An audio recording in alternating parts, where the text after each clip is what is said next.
Hello everybody and welcome to our module on antiplatelet drugs. Recall that the two ingredients for a blood clot or a thrombus are activated platelets and fibrin, which comes from the coagulation cascade. And there are many diseases where thrombus forms and is harmful to the patient. And in these disorders, we try to block the formation of thrombus. And we can do that by either blocking the formation of fibrin or blocking the function of activated platelets. The drugs that block the formation of fibrin are called anticoagulants, and we'll talk about those in another module. In this module, I'm going to focus on drugs that block the function of activated platelets, and those are called the antiplatelets.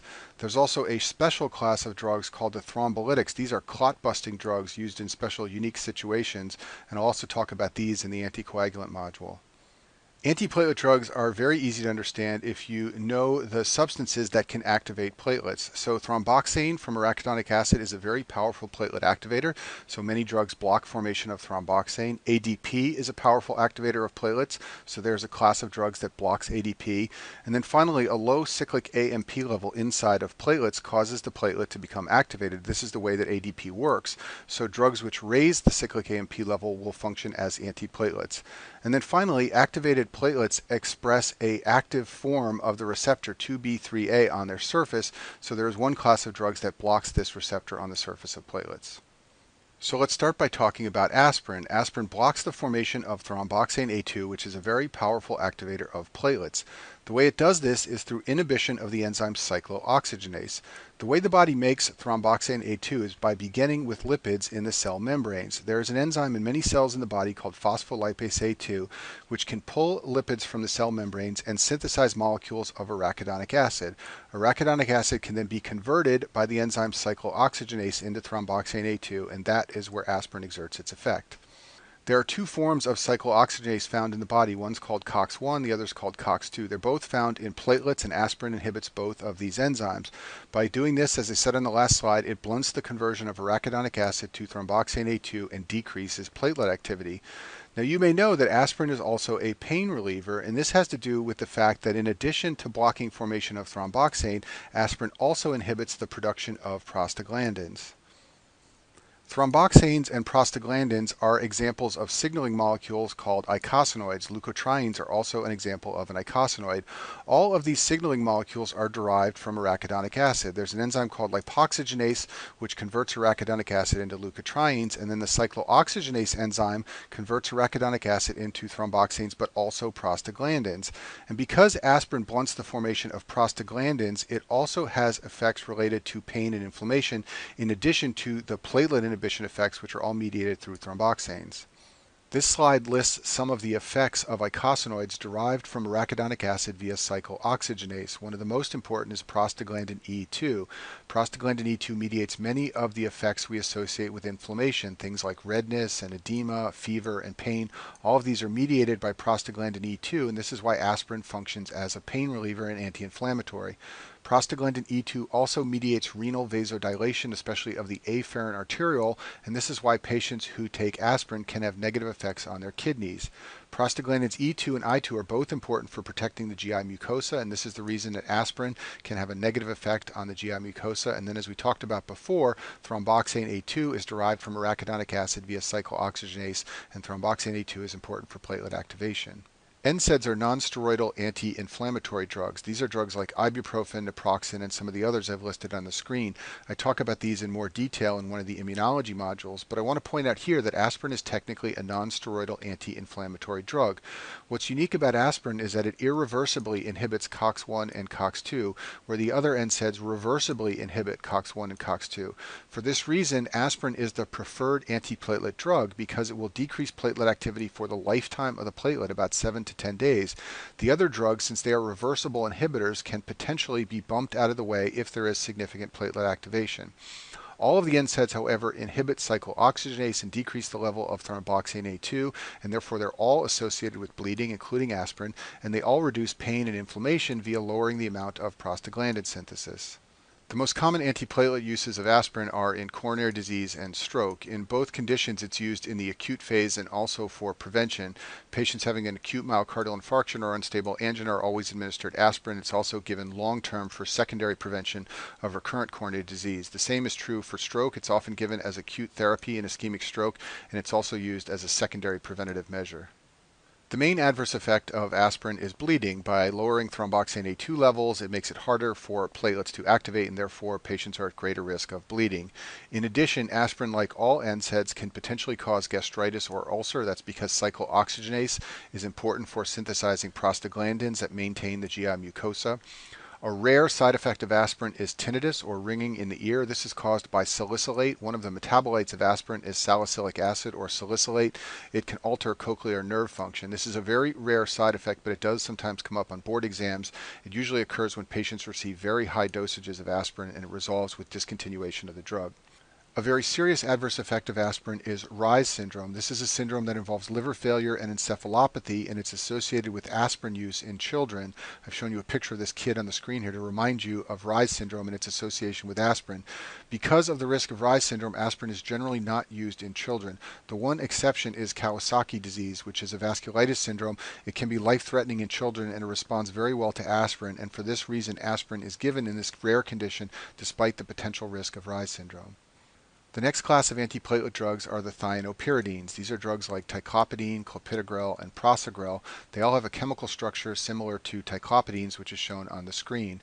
All of these drugs irreversibly inhibit the receptor P2Y12 found on platelets. This receptor mediates the effects of ADP. So by blocking this receptor, these drugs block the effect of ADP on platelets. They're sometimes referred to as ADP blocking drugs. You can use these drugs in patients who are allergic to aspirin. They're also added to aspirin therapy often for prevention of myocardial infarction or stroke. Their major adverse effect is bleeding by blunting the activation of platelets. There's also a rare, dangerous adverse effect of this class of drugs, and that is the syndrome TTP. TTP is thrombotic thrombocytopenic purpura. I talk about this in much greater detail in the module on platelet bleeding disorders, but for our purposes here, you should know that this syndrome is associated with all of the thienopyridine drugs. Its strongest association is with ticlopidine, and this is one of the reasons that ticlopidine is not used much anymore, but it's also been reported among patients taking clopidogrel or prasugrel. The syndrome results in a severe thrombocytopenia, also a microangiopathic hemolytic anemia, and finally neurologic abnormalities. It's caused by a deficiency of an enzyme called ADAMTS13. The mechanism by which this enzyme becomes deficient in patients taking thienopyridines is not entirely clear. In many cases, antibodies to this enzyme have been discovered, but in other cases, antibodies haven't been found. But whatever the mechanism, this enzyme becomes deficient in patients taking these drugs, and that's what leads to TTP. Ticagrelor also blocks the P2Y12 receptor and blocks the effects of ADP. However, it has a different chemical structure from the thienopyridines. It is not a thienopyridine. It is called a cyclopentyltriazolpyrimidine, or a CPTP. And what's different about this drug is that it reversibly blocks the P2Y12 receptor. It's been touted as a drug that has a quicker washout than the thienopyridines. Because its effect is reversible, it may wash out of the body quickly, and you don't have to wait as long for the effect to go away if you stop ticagrelor. It's also not associated with TTP, which is another advantage it has over the thienopyridines. Its one unique side effect is dyspnea. Many patients who take this drug complain of shortness of breath. The mechanism is unclear, and there's some evidence that this may be a neurological sensation of dyspnea in absence of any pulmonary or cardiac problem. But whatever the mechanism, a number of patients do report that they feel more short of breath when taking this drug. The next class of antiplatelet drugs are the phosphodiesterase or PDE inhibitors. These are drugs that are really very rarely used for their antiplatelet effects. Both of the drugs in this class inhibit phosphodiesterase 3 in platelets. Phosphodiesterase is responsible for breaking down cyclic AMP. So when you inhibit this enzyme, you will raise the level of cyclic AMP, and this will lower the amount of platelet activation. There are two drugs in this class. One's called dipyrimidol, the other's called cilostazol.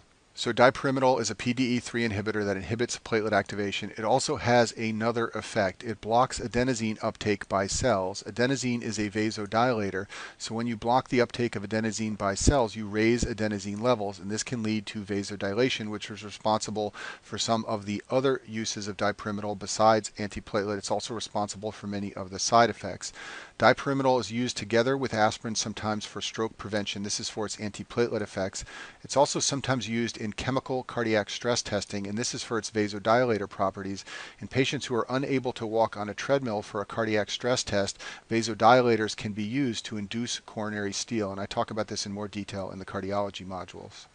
Cilostazol is a PDE3 inhibitor that inhibits platelet activation, and it does this by raising the cyclic AMP level in platelets. However, it also raises the cyclic AMP level in vascular smooth muscle, and this leads to vasodilation. This drug is rarely used for its antiplatelet effects. However, it is often used in peripheral arterial disease. It's used in this situation because it's a vasodilator, and it can increase blood flow to the lower extremities and decrease symptoms of claudication. If you can remember that the two drugs in this class have vasodilation properties, then it's easy to recognize their side effects because many of the side effects are related to vasodilation. Patients taking either of these drugs can develop a headache from meningeal vasodilation, they can develop flushing, and they can also develop hypotension. All of this is related to the vasodilation effects of both drugs. Our final class of antiplatelet drugs are the 2B3A receptor blocking drugs. There are three drugs in this class: abciximab, eptifibatide, and tirofiban. All of them bind and block to the 2B3A receptor on platelets.